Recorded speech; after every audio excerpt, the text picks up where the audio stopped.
Good morning mga idol. Dito na naman tayo sa Cracker. Araw ng Sabado.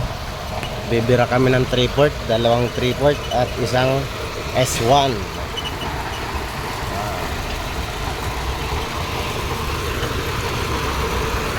Ito muna tirahin natin mga idol, buhangin graba kasi wala pang DR sa quarry.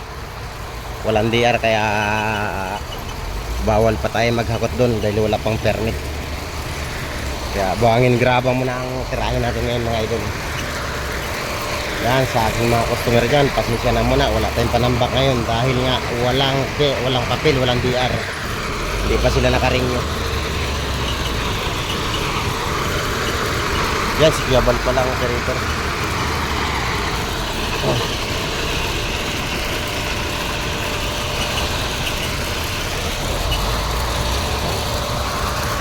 Slabuyot kasama ko, slabuyot.